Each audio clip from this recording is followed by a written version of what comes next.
Warahmatullahi wabarakatuh. Alhamdulillahi rabbil alamin. Wassalatu wassalamu ala nabiyyina wa maulana Muhammadin wa ala alihi wa ashabihi wa man nahaja fi sabilihi ila yaumiddin wa ba'du. Usini wa iyyakum ayyuhal hadirun bi taqwallahi wa ta'atihi bi ayaf'alul khairat wa yastanibu anis sayyiati mastata'tum la'alakum tuflihun wa ba'du. Bapak Ibu, mari kita mulai duduk ibadah kita pada malam hari ini dengan memuji nama Allah seraya mengucapkan alhamdulillahirabbil alamin. Kita masih diberikan kenikmatan, kesehatan, afiah yang sempurna sehingga kita diizinkan untuk melanjutkan menambah amal saleh kita kepada Allah Subhanahu wa taala. Semoga ketaatan yang kita kerjakan pada malam hari ini dan selanjutnya diterima oleh Allah Subhanahu wa taala. Mari kita bersalat kepada Nabi dengan baca Allahumma shalli ala Muhammad wa ala ali sayyidina maulana Muhammad wa ba'du. Ngaji kita malam hari ini lanjutan tafsir surat Al-Imran ayat selanjutnya Bapak ya, setelah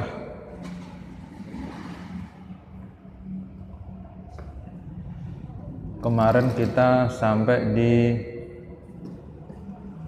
apa Bapak Ibu? Rabbana ma khalaqta hadza batila. Rabbana ya Rabb kami, ma khalaqta tidaklah engkau menciptakan hadza ini batila sia-sia. Maknanya adalah tafsirnya ma khalaqtu hadzal khalqa abasan bal bil haqqi litajziyal ladzina asa'u bima amilu wa tajziyal ladzina ahsanu bil husna. Allah Subhanahu wa taala tidak menciptakan langit, bumi, silih bergantinya siang malam. Apa saja yang diciptakan oleh Allah itu tidak diciptakan dengan sia-sia. Akan tetapi Allah menciptakan itu semua dengan kebenaran. Tujuannya adalah supaya Allah Subhanahu wa taala bisa memberikan balasan kepada orang-orang yang jelek pekerjaannya, dan Allah akan memberikan balasan kebaikan bagi mereka yang baik pekerjaannya. Jadi kalau Bapak Ibu sore hari berganti waktu, Bapak Ibu kok pekerjaannya jelek, jelek itu artinya tidak merespon. Bahwa ini silih berganti itu kayaknya gratis gitu, padahal kan enggak gratis. Itu nikmat dari Allah. Waktu demi waktu itu berubah, itu nikmat dari Allah, diatur oleh Allah dan selanjutnya. Maka kita dari awal diperintahkan untuk memikirkannya. Nah, memikirkan sama merenungkan itu adalah bagian dari ahsanu bil husna. Bapak Ibu akan mendapatkan balasan kebaikan karena memikirkan ciptaannya Allah Subhanahu wa taala. Akhirnya kita disuruh belajar apa saja yang ada di hadapan kita. Kalau itu ciptaannya Allah, mari kita amilu bil husna. Sayujaziyal ladzina amanu bil husna, agar kita mendapatkan balasan yang baik dari Allah Subhanahu wa taala. Summa nazahuhu anil abasi wa khalqal batil faqalu. Kemudian Allah Subhanahu wa taala mensucikan dirinya dari kesia-siaan itu dan menciptakan yang batil. Faqalu subhanaka faqina azabannar. Nah, tuh. Subhanaka, maha suci engkau ya Allah. Ai antahluku syai'an batila. Allah tidak mungkin menciptakan sesuatu itu jelek pun tidak mungkin. Bapak Ibu, menurut Bapak Ibu aja, corona ini yang menciptakan Wuhan atau Allah Subhanahu wa taala?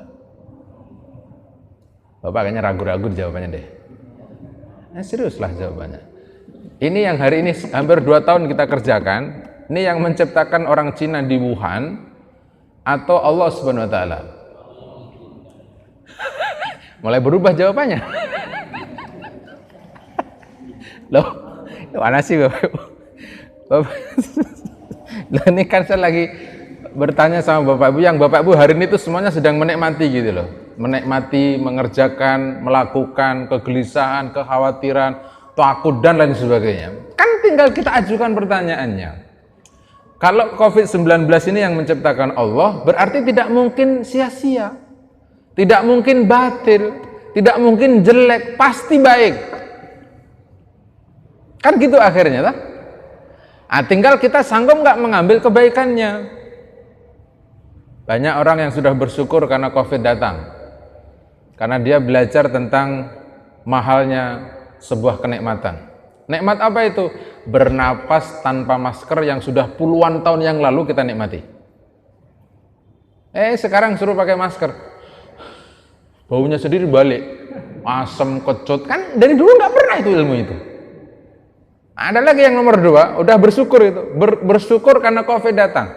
Ternyata yang mahal itu adalah nikmat bernapasnya itu. 20.000. Lah serius? Kalau nggak pertanyaan, tanya sama Pak Haji Rais itu, karena beliau sudah pernah ngalamin.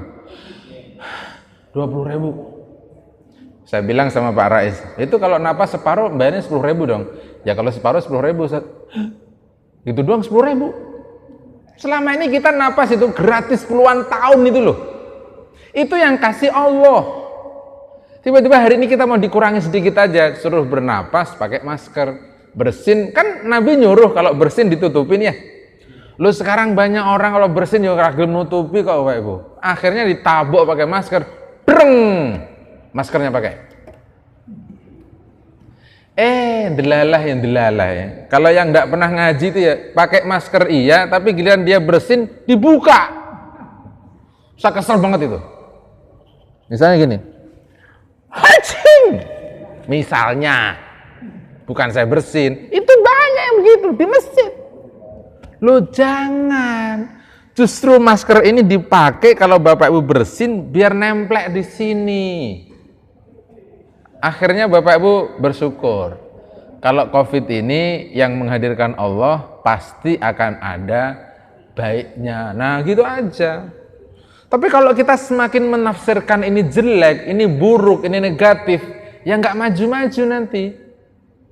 Akhirnya ada yang takut mati, nggak pernah ke masjid, di rumah dia mati juga. Lah, iya mati juga. Mau kemana emang? Di rumah mati, ke masjid mati, tinggal dipilih aja kok. Kalau menurut saya nih Bapak Ibu, mendingan ke masjid, aturannya aja diikuti. Pemerintah bilang A, B, C, D, itu ikutin aja. Pakai masker, bawa sajadah, jaga jarak, setuju. Yang penting jangan masjidnya ditutup aja. Tapi kalau lagi zonanya merah ke hitam-hitaman, ditutup, ya tutup aja. Kalau tujuannya untuk maslahah. Karena ini kan ikhtiar Bapak Ibu. Asal jangan kelawan takdir aja. Wah ini lagi merah semuanya tiba-tiba kumpul di sini. Waduh, ngeri lah Bapak Ibu. Jangan. Mari kita bersyukur kepada Allah bahwa apa saja yang terjadi itu diciptakan oleh Allah dan implikasinya itu harusnya itu positif gitu Bapak Ibu. Harusnya implikasinya positif gitu. Jadi kalau ada orang banyak yang kena virus COVID, berarti kita harus alhamdulillah. Loh, alhamdulillah itu karena COVID itu dihadirkan untuk kita bersyukur kepada Allah.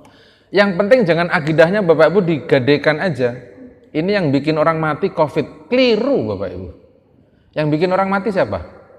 Tetap Allah Subhanahu wa taala. Enggak mungkin berubah Al-Qur'an Bapak. Huwa yuhyi wa yumitu wa huwa ala kulli syai'in qadir. Kullu nafsin za'iqatul maut. Semuanya akan mati. Cuman caranya saja beda-beda. Gitu loh Bapak Ibu.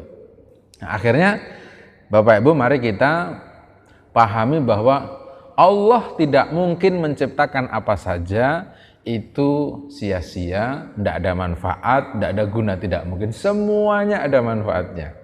Akhirnya nanti Bapak Ibu bisa belajar sama saudara, tetangga, teman. Kalau Bapak Ibu pinter, depannya ada yang maaf bodoh gitu, Bapak Ibu harus bersyukur. Karena dia bodoh, saya bisa pinter. Kalau kayak saya semua, nggak mungkin ada terminologi bodoh.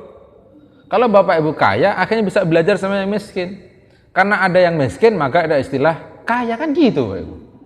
Jadi kaya sama miskin itu saudara. Satu keping mata uang. Kalau dilempar ke atas, mana yang nampak ya itulah yang muncul di permukaan bumi. Tapi kan substansinya kan tidak pernah bahwa yang nampak itu paling lebih baik, bukan. Yang nampak tidak mungkin laku kalau tidak ada yang di belakangnya. Kalau duit mata uang, Bapak. Kalau ini kelihatan duit mata uang gitu, dibolak-balik kan harus kelihatan semua itu. Jadi kalau yang kelihatan bukan berarti paling istimewa, jangan-jangan yang tersembunyi yang teristimewa. Sakit jangan-jangan lebih baik daripada sehat tapi tidak pernah digunakan secara optimal, kan gitu. Dan Bapak Ibu boleh baca ayat Al-Quran, banyak ayatnya. Wa amma idza mabtalahu rabbuhu fa akramahu wa na'amahu fayaqulu rabbi akraman. Salah. Wa amma idza mabtalahu faqaddara alaihi rizqahu fayaqulu rabbi ahanan. Salah. Dua-duanya salah. Yang benar aja kalla aja ngono. Kalau lagi banyak duit katanya Allah memuliakan, kalau lagi nggak punya duit Allah menghinakan. Keliru. Yang benar dua-duanya adalah ujian. Kaya ujian, miskin ujian. Gitu, Bapak Ibu. Jadi ada corona nggak ada corona ya mari kita terjemahkan. Kalau ini ujian ya harus tetap berbuat baik. Itu aja, Bapak Ibu. Nah, cuman banyak orang yang kadang-kadang kalau diuji itu, Bapak Ibu ini kan kalau ditanya milih gitu. Bapak Ibu kalau diuji milih yang mana? Milih diuji kaya atau diuji miskin?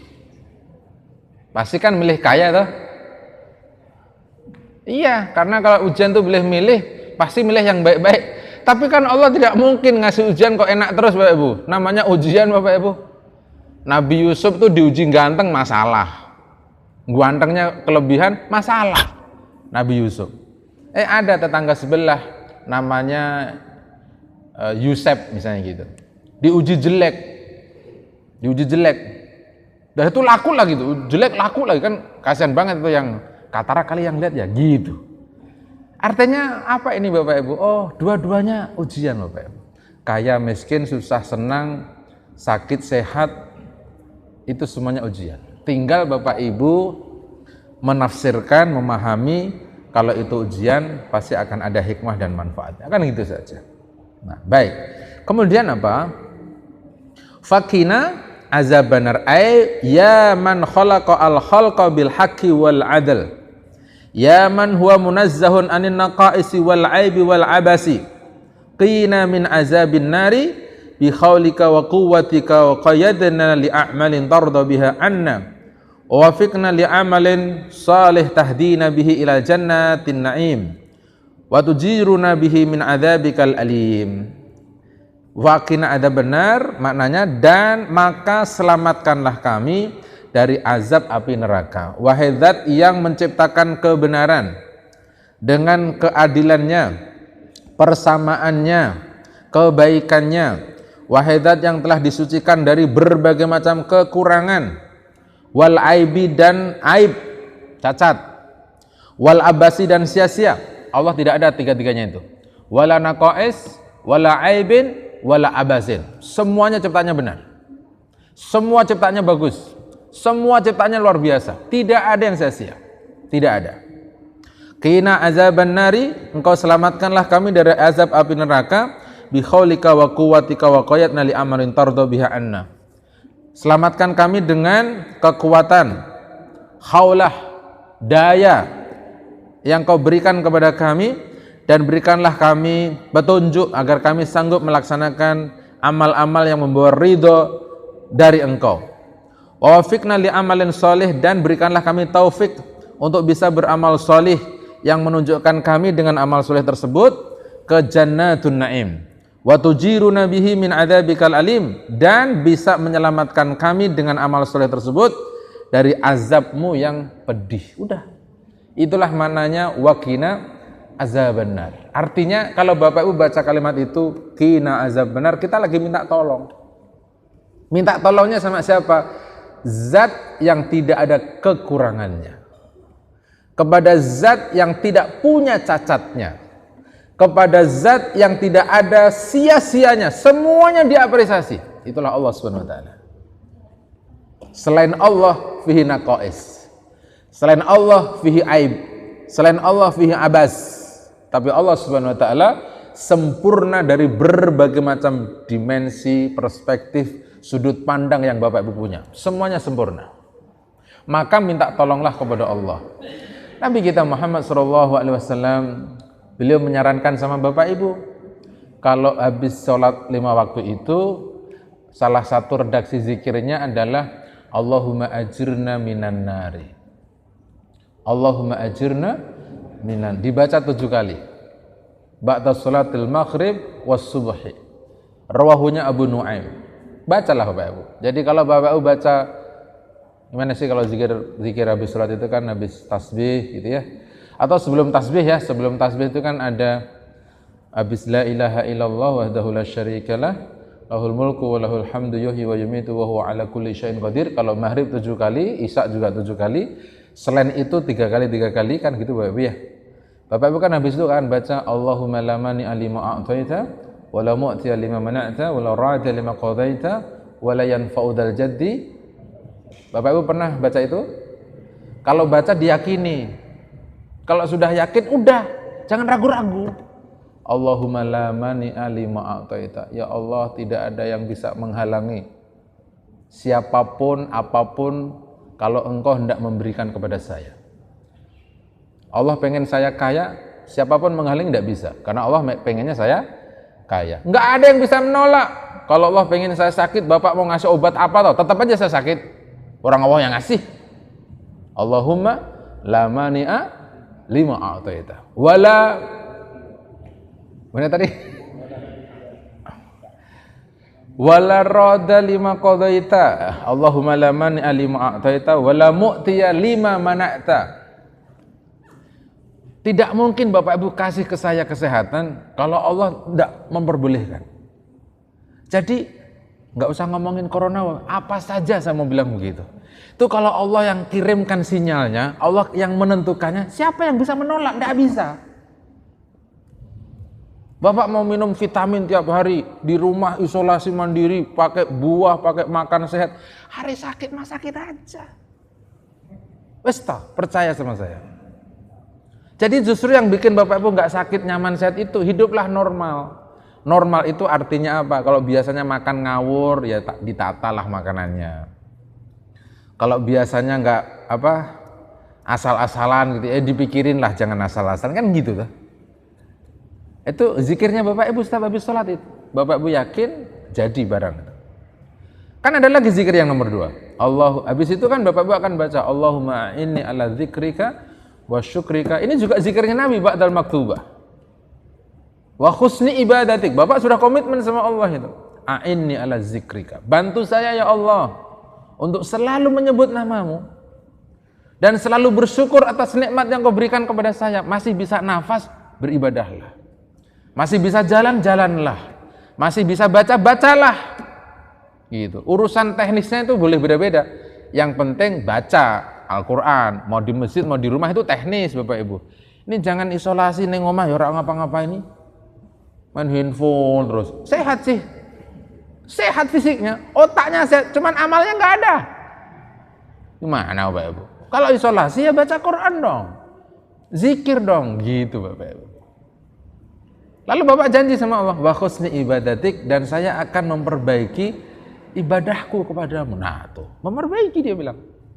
Lah, zikir yang nomor 3 Bapak Ibu, Allahumma ajirna minan nar. Allahumma ajirna minan nar. Sampai 7 kali dibaca. Tolong selamatkan kami dari azab api neraka. Bapak Ibu baca syukur enggak ya, saya juga enggak pernah tahu. Soalnya di sini kan pelan-pelan semua Bapak Ibu. Semoga sih udah hafal semua udah. Ya, semoga udah hafal semua. Yakin Bapak Ibu hafal semua? Urusan masing-masing dah. Beda apa ini namanya? Beda urusannya kita Bapak. Tapi prinsipnya Bapak Ibu, bahwa minta selamat dari azab api neraka itu kalau tidak ditolong sama Allah tidak bisa. Akhirnya saya ingat hadis sahih yang diriwayatkan oleh Imam Tirmidzi, hadis Arba'in nomor 29 Bapak Ibu. Suatu hari sahabat Abdullah bin Mas'ud itu pernah bertanya, Nabi, tolong kasih tahu saya amalan yang kalau saya melakukannya saya akan masuk surga dan selamat dari azab api neraka. Yang saya yakini banget itu jawabannya Nabi. Abdullah, masuk surga bebas dari api neraka itu gampang. Jawabannya apa Ibu? Gampang. Saya jadi nafsu Bapak Ibu. Ternyata isi hadis itu, nanti Bapak Ibu buka aja ya, 29 itu. Isinya apa? Nabi jawabannya gampang itu dengan mengatakan idza yassarahullahu alaika. Kalau Allah memberikan kemudahan kepada Anda, judul-judulnya Allah juga. Jadi kalau orang bisa ngaji serius, istiqomah, itu karena memang Allah yang bikin. Ini yang bikin Bapak Ibu kakinya mau melangkah ke Al-Ikhwan terus tidak ragu-ragu, hatinya tidak takut, itu Allah juga. Bapak harus bersyukur itu. Karena sebagian saudara kita kan masih ngeri Bapak Ibu, ngeri campur sedap. Dia takut pokoknya kalau ke masjid aja, hari ke pasar mah jalan aja. Olahraga juga jalan dia. Pokoknya ke masjid, ngeri dia. Ada yang begitu enggak? Ada. Bapak Ibu silahkan jujur sama Allah Subhanahu wa taala. Kan Bapak Ibu pasti kaget. Loh, perasaan Pak Haji A ini enggak pernah ke masjid selama corona kok meninggal juga. Nah, itu. Ke masjidnya kagak, tapi goes jalan, main ini jalan. Masjid doang yang kagak. Mati. Karena mati punya Allah Subhanahu wa taala. Bapak Ibu kalau memang tidak pergi kemana-mana, ke masjid enggak, ke pasar juga enggak, oke lah, masih bagus itu. Tapi kalau hanya ke masjid aja yang enggak, masalah kalau menurut saya. Jadi kalau Bapak enggak pergi ke masjid, enggak pergi ke pasar, enggak pergi ke tempat umum, enggak pergi liburan, enggak pergi macam-macam, saya setuju. Artinya semuanya dibikin di rumah. Tapi kalau yang lainnya pergi hanya ke masjid aja tidak, hati-hati Bapak Ibu. Dulu waktu kejadian perang Uhud itu begitu. Bagaimana perang Uhud? Kalau saya ikut kamu perang, pasti kami mati. Mendingan kami duduk di sini aja. Al-Quran bilang, kamu duduk di situ, mati-mati juga. Coba kalau bisa dihindari, mati. Yang nggak perang mati, yang perang Uhud hidup terus. Mending perang atau di rumah? Perang lah Bapak Ibu. Karena mati tidak ada urusannya sama perang. Gitu, mati nggak ada urusan sama perang. Yang diusahakan oleh kita hari ini nih, kita lagi mengerjakan ikhtiar yang dimiliki oleh negara. Negara sedang berikhtiar. Kalau ikhtiarnya benar ya selesai. Ikhtiarnya nggak benar ya bisa nggak selesai. Karena yang diikhtiarkan barang yang nggak kelihatan. Kan benar toh? Kalau setahun lalu kita terkenal dengan 3M, sekarang sudah 5M. Itu ikhtiar kan? Kok berubah-berubah ikhtiarnya kan gitu? Karena ikhtiarnya tidak ada yang kelihatan. Barangnya itu nggak ada gitu loh Pak. Sehingga mari kita duduk, merenung, berpikir, terus berbuatlah. Agar kita semuanya mendapatkan keselamatan dari Allah Subhanahu wa taala Jalla wa ala. Semua orang pasti takut kalau ditanya Bapak Ibu. Takut kalau kena virus, cuman virusnya itu nggak ketahuan ada di mana gitu loh Bapak Ibu. Masya Allah. Baik, jadi Allahumma ajirna minan nar 7 kali dibaca itu Bapak. Nah itu Bapak Ibu bisa amal solih, bisa mengerjakan apa saja, ketaatan apa saja, itu karena dimudahkan oleh Allah Subhanahu wa ta'ala. Akhirnya Bapak mendapatkan keselamatan. Nah, ayat selanjutnya, sumaqalu, kemudian mereka juga berdoa, Rabbana innaka man tudkhilin nar faqad ahzaitahu. Ya Allah, innaka sesungguhnya engkau, man siapa saja, tudkhil an-nara engkau masukkan ia ke dalam neraka, faqad maka sungguh ahzaitahu engkau telah menghinakannya. Ahzaita ay ahanatuhu wa adharathu khuzihi li ahlil jam'. Allah telah membuat dia itu hina kalau dia dimasukkan ke dalam neraka. Wa ma lizzalimin min ansar. Ay yaumal qiyamah la mujiru lahum minka wala mukhidun lahum amma aradtu bihim. Tidak ada pada hari kiamat nanti la mujiru lahum minka, yang bisa menyelamatkan mereka kecuali engkau yang memberikannya. Ya kalau sudah ngomongin hari kiamat, semuanya hanya milik Allah saja. Maliki yaumiddin. Allah lah raja pada hari kiamat, tidak ada yang lain. Tidak ada yang bisa menyelamatkan kecuali masing-masing diri kita saja. Anak sudah terputus, istri terputus, keluarga terputus. Kalau sudah hari kiamat ya sudah masing-masing. Jadi kalau dalam bahasa Al-Quran, yauma idzin yauma yafirrul mar'u min akhihi wa ummihi wa abihi wa sahibatihi wa banihi likulli imri'in minhum yauma idzin sya'nu yughni. Pada hari itu masing-masing personal individu akan mengerjakan pekerjaan yang sangat sangat luar biasa sibuknya. Sampai dia tidak kenal istri, anak, saudara, tidak kenal lagi. Wujuhu yawma idzin na'imah li sa'yiha radiyah fi jannatin 'aliyah. Wa wujuhu yawma idzin 'alaiha ghabarah tarhaquha qatarah ulaika humul kaffaratul fajarah. Nah, pada hari kiamat sudah Bapak Ibu, milik Allah saja, tidak ada yang bisa menyelamatkan kecuali Allah Subhanahu wa taala jalla wa ala. Ayat selanjutnya, Rabbana innana sami'na munadiyan yunadi lil iman. Ya Rabb kami, sesungguhnya kami sami'na, kami telah mendengarkan munadiyan, seruan, yunadi lil iman, seruan terhadap keimanan, ay da'iyan yad'u ilal iman wa huwar rasul. Yakni Allah telah mengirimkan seorang dai yang mengajak kepada keimanan. Siapa itu? Wa huwar rasul Muhammad sallallahu alaihi wasallam. Nah, Bapak Ibu, dengarkan seruannya Nabi Muhammad SAW. Perintahnya, anjurannya, larangannya, diperhatikan. Jadi mengikuti Nabi itu menyelamatkan. Jadi sami'na munadiya yunadi lil iman. Kalau dalam bahasa hari ini itu apa ya Bapak Ibu ya? Undangan keimanan itu ya tadi, undangan masjid.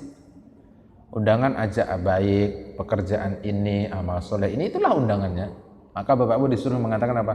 Sami'na munadiya yunadi lil imani an aminu bi rabbikum fa amanna. Agar mereka beriman dengan Rabb kalian, fa amanna, maka kami telah beriman. Ay yaqulu aminu bi rabbikum fa amanna fastajabna lahu wattaba'nahu. Bapak Ibu memenuhi panggilannya Nabi dan mengikutinya. Panggilannya Nabi dan mengikutinya. Rabbana faghfir lana dzunubana, ya Allah faghfir lana, ampunilah, maka Engkau ampunilah kami dzunubana. Inilah indahnya bahasa Al-Qur'an. Ketika ngomongin dzunub pakai bahasa jamak, pakai bahasa plural. Jadi bukan zambana tapi dzunubana, dosa-dosa kami.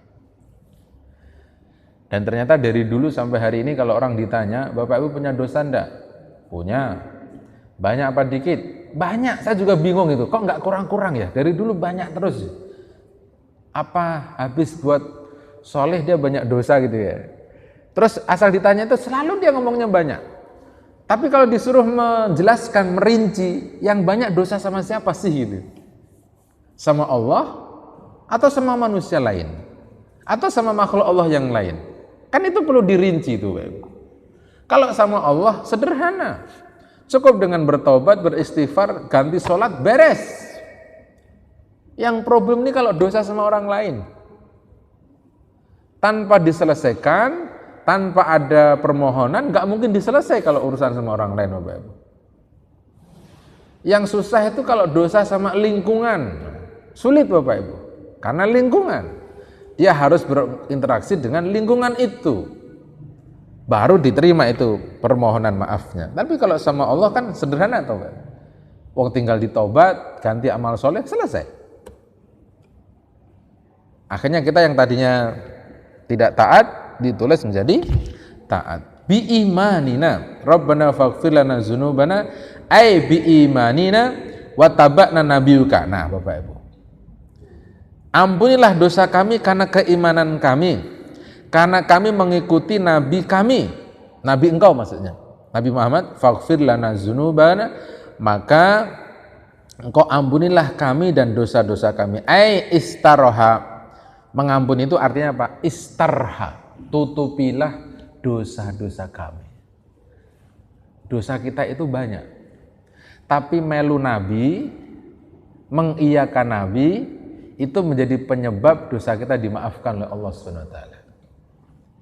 Qul in kuntum tuhibbunallah fattabi'uni yuhibbukumullah wa yaghfir lakum dzunubakum wa may yuti'illah wa rasulah. Kan gitu ayatnya, Bapak Ibu.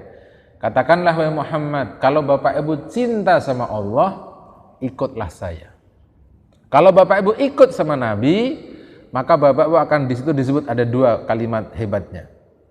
Allah akan mencintai Bapak Ibu dan Allah akan mengampuni dosanya Bapak Ibu. Jadi proses pengampunan harus lewat Nabi Muhammad SAW. Caranya bagaimana? Nabi nyuruh menghilangkan duri dari jalan. Dapat ampunan itu Bapak Ibu. Nabi nyuruh bersedekah nuangin air. Dapat ampunan Bapak Ibu. Nabi suruh tersenyum kalau ketemu orang. Dapat ampunan Bapak Ibu. Kalau meludah suruh ditutupin. Dapat ampunan Bapak Ibu. Gitu loh Bapak Ibu. Jadi semua sunnahnya Nabi silahkan diakomodir, dikerjakan oleh Bapak Ibu untuk mengharapkan ampunan dari Allah Subhanahu wa taala. Jangan dilanggar. Gimana ya caranya itu ya Bapak Ibu ya? Ya misalnya kritik, bukan kritik sih, hal-hal kecil sajalah Bapak Ibu. Urusan pipis misalnya. Pipis itu tiap hari ya Bapak Ibu ya? Ada pipis seminggu sekali? Enggak ada kan? Itu Nabi Muhammad itu ngasih contoh kalau pipis itu bagaimana gitu loh. Suruh jongkok, coba Bapak Ibu. Sekarang kita kan susah nyari masjid yang toiletnya jongkok kalau ini Bapak Ibu. Pipisnya berdiri semua. Padahal kalau di Mekah Madinah kan nggak ada Bapak Ibu. Semuanya jongkok Bapak Ibu. Masuk ke ruangan jongkok semua. Mana bisa dia berdiri? Itu yang berdiri memang kelihatan nekat aja itu. Kalau bang situ gede masa dia berdiri Bapak Ibu. Ya toh Mekah Madinah kan nggak ada Bapak Ibu. Dan Nabi Muhammad memang ya zaman dulu ya Bapak Ibu, kalau kejamban ya selalu jongkok, ditutupin ya Pak korma gitu. Saya jadi kebayang ini Bapak Ibu, sebenarnya ngikutin sunnah itu kayak di kampung saya zaman dulu. Saya tuh kan dulu waktu di kampung Bapak Ibu, itu kalau maaf ya buang hajat itu, ini rumah saya, terus di belakangnya ada pohon bambu penuh gitu kan, gede, banyak, lebar, terus ada air yang ngalir di situ. Itu orang buang hajat air besarnya di situ aja. Tapi kan jongkok semua, nggak ada yang berdiri. Termasuk masjidnya, jongkok semua sampai hari ini ya. Nah, ada istilah toilet berdiri itu, saya tidak paham. Mungkin kompromi antara pemborong, arsitek, sama yayasan. Ustadznya nggak pernah diundang waktu mau bangun, itu aja masalahnya. Bener nggak? Bapak lagi mantok-mantok ini bener apa enggak? Iya coba. Ustadznya nggak pernah dilibatin. Pak Tua nggak pernah diundang. Waktu bangun diundang Pak. Bapak diundang, Bapak tanggung jawab pokoknya. Bukan saya lah ya. Loh iya dong kan ustadznya Pak Tua di sini. Saya kan tamu kan gitu. Jadi kalau mungkin waktu itu ada ustadznya dihadirkan pertama, mungkin kan dia akan dimintain pendapat. Toilet nggak boleh ngadap ke kiblat, boleh sih makruh gitu ya. Kalau sudah kena dinding, kayak gitu-gitu sih terakomodir ya, biasanya terakomodir. Artinya kalau memang konstruksinya kondisi tanahnya tidak memungkinkan ngadep kiblat boleh gitu loh, nggak usah dipaksakan kan gitu tuh. Ini fikih kok, boleh kalau tidak memungkinkan. Tapi kalau memungkinkan ya sebaiknya jangan ke kiblat, misalnya begitu. Lah ini mungkin tokoh agamanya tidak diundang pada waktu bikin gambarnya itu. Mungkin loh ya. Akhirnya hadirlah tadi toilet yang tidak sesuai sunnah. Nah Bapak Ibu nanti searching aja lah itu data-data. Kalau saya sih cuman pakai Mekah Madinah aja Bapak Ibu, karena sering pergi ke sana saya mencoba belajar. Kan ada hadis Nabi Bapak Ibu. Siapa orang yang pergi ke Mekah Madinah, alim ayu alim kana kal jihadi fi sabilillah. Pergi ke Mekah Madinah, Bapak Ibu belajar atau mengajarkan ilmu, itu sama dengan pahalanya berjihad di jalan Allah. Jadi kalau pergi ke sana jangan cuma mau umroh, mau haji saja, belajar. Yang dilihat itu apa gitu maksudnya? Oh, ngeliatin toilet, ngeliatin orang bersihin masjid kayak apa, bagaimana mensucikan masjid, kan gitu harusnya. Ka'bahnya diapain, kan itu yang dilihat oleh kita. Akhirnya masjid yang setelah kita pulang dari Mekah Madinah, itu dibikin seperti itu, karena dia sudah belajar. Gitu. Ya, terutama masalah toilet, misalnya dicari aja itu, toiletnya kayak apa sih? Lah, belakangan Bapak Ibu, di Mekah itu, toilet yang baru ya, toilet yang baru, itu juga pakai kloset duduk. Bukan kloset duduk, kloset duduk, bukan jongkok. Tapi kalau kloset yang lama, bangunan lama itu semuanya jongkok. Kecuali untuk disabel ya. Orang-orang tua, yang toiletnya 2 kali lipat dengan yang normal, ada pegangannya kan gitu ya. Itu kan bagian dari fikih. bahwa karena tempat umum harus memfasilitasi orang-orang yang memang lanjut usia, berkebutuhan khusus. Kalau mereka nggak dikasih tempat pegangan, wah banyak orang jatuh di kamar mandi faktanya kan gitu. Nah ini coba kita bawa sunnah ini ke rumah kita dulu. Kalau di rumah dia sudah tidak terbiasa dengan berdiri, nanti kemana saja dia akan nyari tempat jongkok. Kira-kira begitu. Saya mondok 11 tahun itu toiletnya jongkok semua Pak Ibu. Karena di pondok kami memang tidak ada yang berdiri, semuanya jongkok. Jadi ini kayak apa ya? Bukan kebetulan, takdir lah menurut saya. Oh toiletnya begini gitu. Jadi terus dipikirkan, oh iya ya nggak ada yang berdiri, jongkok semua. Nah biasanya orang-orang takut kalau sudah ada riset ilmiahnya. Apa problem orang yang pipisnya berdiri sama problem pipisnya sambil jongkok kan gitu ya. Itu aja. Ya sekarang kalau belum nyari dulu disertasinya Bapak Ibu ya. Kan sudah ada disertasinya ya, ada penelitiannya toh. Kanker prostat apa gitu ya. Karena tidak pernah tiris kan itu Bapak Ibu. Bikin masalah. Ya sama dengan makan sambil berdirilah itu Bapak Ibu. Minum sambil berdiri kan itu Nabi ngelarang banget ya. Setelah ada disertasi penelitian kan orang baru pada takut. Asal mau minum sambil berdiri dia ingat itu penelitian. Penelitiannya yang dia ingat bukan ikut Nabi. Padahal Nabi dari dulu sudah melarang. La yashrabanna qa'iman kal khimari. Manusia, kamu jangan sekali-kali minum sambil berdiri seperti khimar. Kan Nabi tidak perlu jelasin dong. Kalau minum sambil berdiri nanti kamu akan enggak perlu. Makanya konsepnya Nabi itu, konsep agama Islam itu kalau Nabi bertitah, Nabi berfatwa, sami'na wa ata'na ghufranaka rabbana. Kalau belum bisa, minta maaf lah Bapak Ibu sama Allah. Ya Allah, saya belum bisa ngikuti Nabi ya Allah. Alasannya apa? Ya karena belum memungkinkan lokasinya gitu loh Bapak Ibu. Belum bisa dibuat ini rumahnya. Kalau harus bikin toilet jongkok, tempat wudhu duduk, belum bisa ya Allah. Minta maaf dong, ada aturannya kok. Tapi jangan diem terus gitu loh. Masa nggak berubah-berubah? Kan awalnya sudah mendengar, mau mengikuti. Terus kalau belum bisa, minta maaf. Untuk mendapatkan ampunan itu memang harus minta maaf Bapak Ibu. Belum bisa mengikuti Nabi. Gitu. Makanya saya sering kalau baca doa itu, ya Allah terima kasih selama ini kau bimbing saya bisa mengikuti sunnah Nabi Muhammad SAW. Itu bimbingan dari Allah, terima kasihlah. Gitu loh Bapak Ibu. Pelan-pelan Bapak Ibu ya, nanti kita coba bawa ke ruang-ruang kita. Nabi pakai baju bagaimana, itu sudah ada bukunya ya. Bapak Ibu mungkin perlu buku. Ada buku ini judulnya Bapak, Sumuliyatu Akhlak Rasul. Jadi universalitas akhlaknya Nabi. Bukunya segini tebalnya. Penerbitnya itu pena emas kalau tidak salah. Itu akhlak Nabi mulai dari tidur sampai tidur kembali. Jadi lengkap ngomongin Nabi pakai baju bagaimana, makan bagaimana, minum begitu. Ya kalau di sini sudah ngaji Riyadhus Shalihin mungkin sudahlah ya. Riyadhus Shalihin, Subulus Salam itu diomongin semua itu Bapak. Ngomongin meludah bagaimana itu Nabi semuanya sudah ada di situ. Kadang-kadang Bapak Ibu punya bukunya, cuman belum sempat baca. Nah ini mumpung lagi sering di rumah, dibaca aja Bapak Ibu. Mungkin Bapak Ibu udah punya itu, coba nanti dibuka deh. Sumuliyatu Akhlak Rasul. Jadi apa itu? Universalitas